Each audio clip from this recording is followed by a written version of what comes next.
taminnadradi Bharat Sarkar se akhoi thingminnaba ngamoi adugi maramduna yelhau frup mayam singse ngasigi numit tagidi amuka pulla kansida henna nungsina tora kansida akhoi yelhomi mayam singse masak khangnara kansida akhoi pulla kansida Bharat Sarkar gi geopolitics oiro politics oiro any politics anything na akhoi gi unity bu thogai bangamoi haibase ei thamjaningi communities mayam gi nungsinanaba gi damakta step paikhat pai muhuttuda thugai ge haiba elements mayam se moina support toduna proxy war akhoi gi mathakta chathan base lep kadobani haibase muka thamjaningi si se lep tringai mamang sida akhoi adu victim adum oigani adubu akhoi victim mayam singse akhoina bahap taminnadradi Bharat Sarkar se akhoi thingminnaba ngamoi adugi maramduna yelhau frup mayam singse ngasigi numit tagidi amuka pulla kansida henna nungsina tora kansida akhoi yelhomi mayam singse masak khangnara kansida akhoi pulla kansida Bharat Sarkar gi geopolitics oiro politics oiro any politics anything na akhoi gi unity bu thogai bangamoi haibase ei thamjaningi adugi maram oiduna hojik chingda tariba akhoi gi thadau gi furup thadau yelhomi mahairon-dagi leiriba thadau mayam singse nongmei maton maroina narco terrorist kambuna nampu da sason toraga moi thambiraga hostage don adum thambi ei isamak thadau ni ei Manipur kange haina wakhal leiraba kambu singse suppress toduna namtharaga lei adugi marak sida kuki gi khulai paiba singsina Bharat Sarkar ga manara kansida thadau ga maroina meitei community level understanding pangthok ke haiba matamdasu akanba instruction la kansida home ministry na su thingbi adubu COCOMI gi leadership na yabiduna adugumba yaroi nakhoi na sen khatnaba na sen yanaro hai taradi akhoi ga thadau ga meitegi yanage haira kansida noi khut thinjilakanu haina bold step lobiriba maroina former coordinator oza athoba na luchingba matamduda thadau ga meitegi maraksida hana ba haptana na ba mayam singdu yanaba putho kansida ngasigi phibam se akhoi yausilakpane adugi damakta COCOMI gi leadership Government of India gi proxy war aduda sakam tawdaba adugumba leadership su aina thagachaba phongdok chari hojik su leibiriba akhoi indigenous people paite wifi mar atei pik kraba zati mayam singsu masa gi identity khangi moi lagningi adubu moise laghandaba ngasai anti Manipur separatist elements mayamna thingaga adum lei adu mayam sing kamaine akhoi pusingani chingda leiriba thadau gi yelhomi mahairon-dagi meitei ga ching tamkhaidana akhoi taminarakpa adu mayam sing kamaine akhoi pusingani akhoi unity oina leira kansida akhoi puthokpa ngamgani achumba Manipur du akhoi utpa ngamgani ba adugi damakta akhoi na thengnagadauba mayam se maruina Bharat Sarkar ni na akhoi pundaba sugya yade Manipur praja mayam maruina tampakta leibiriba mayam na su COCOMI gi leadership yamna competent oiba yamna eligible oiba yamna fit oiba COCOMI gi leadership gi banner gi makhasda asmain toduna leadership singse fajana follow tobiduna fajana support tobiba taradi akhoi soidana sooner or later akhoi Manipur asengba unity 1949 dagi Bharat ga tinnabadagi nungsinadaba mayam singse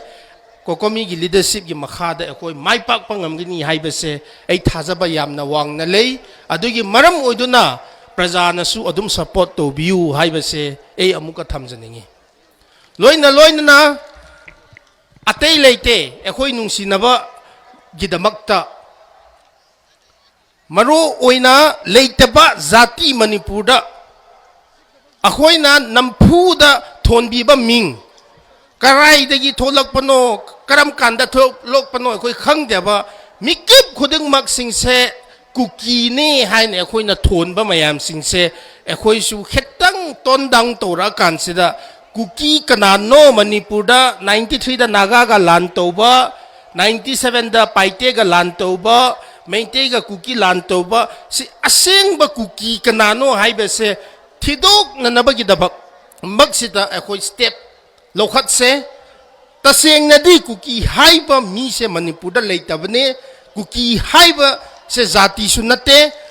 sigi kuki haiba sing se akhoi sisu sijin roi dobane togadabu Manipur da mitop oiraga Manipur da violence season na duna Manipur da moyi apamba phangna na bagi separate Manipur gi thogaina na bagi phangna na bagi damakta laiba kangbu separatist element mayam singse kuki ne atei maheron dagi leiminarakpa thado ne wifi ne mar ne paite mayam singse ekhogi aseng ba mini adugi maram oiduna kuki haiba se laitabagi maram oiduna kuki haiba se mapandagi changapa thoningba thonba mayam kangbu oibanina Manipur se shanti long lasting permanent peace lakhanse hai taradi kuki haiba phurup leite mi su leite wari sana se haiba su laoi lanto se haiba su laoi moi se mapham marang leitabagi maram oiduna hojik su leitabagi maram oiduna kuki haiba se akoi Manipur da leite haiba se isolate to se haiba se praja mayam da appeal to jari adumain to duna COCOMI gi leadership gi makhada akoi Manipur da santi halak naba IDP gi resettlement to na naba thadau sing se tampak da halak pa yana naba meitei sing se kampopi da chochampur da ching da halak pa yana naba gi damak ta road map yat laga Manipur CSOs mayam na thami process ti hori matam di khetang changba yuwani adu praja mayam na khangbiu aduga akhoi punnamak chatmin se adumain tawduna akhoi thado impi Manipur na su adum step lokhat kani maroina Manipur praja mayam na thado kuki nate haina accept to biduna thado se yelhomi ni haina accept to biduna imphal da thado la kansida yabiba se thado impi Manipur gi maikei da taramna harauba phongdok chari makhata na hojik su COCOMI gi leadership na su imphal maru inna imphal valley da imphal da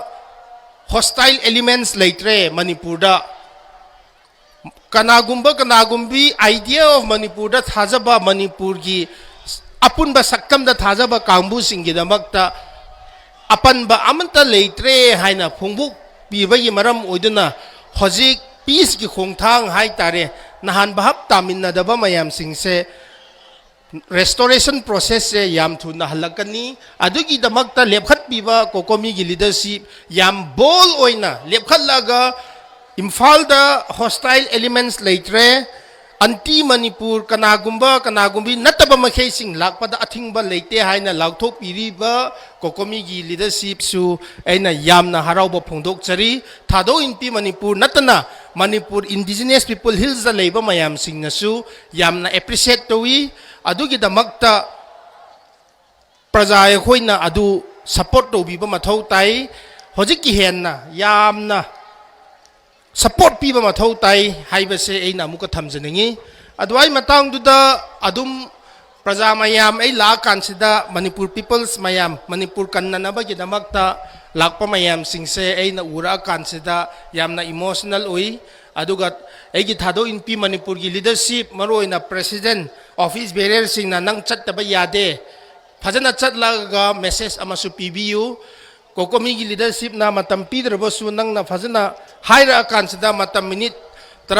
manga tara gumba lowraga on behalf of thado peoples who are under hostage chingda chinkuki narco terrorist kambu na hostage da thamiba thado ichin naw sing halak na nabagi damak seda akhoi punba mathau tai Manipur kanbada thado adum kangani adugi maram duna akhoi pulap da chatminna daba yade haina tobagi maram oiduna ai ngasigi se ya wangang heitrabasu tholak pani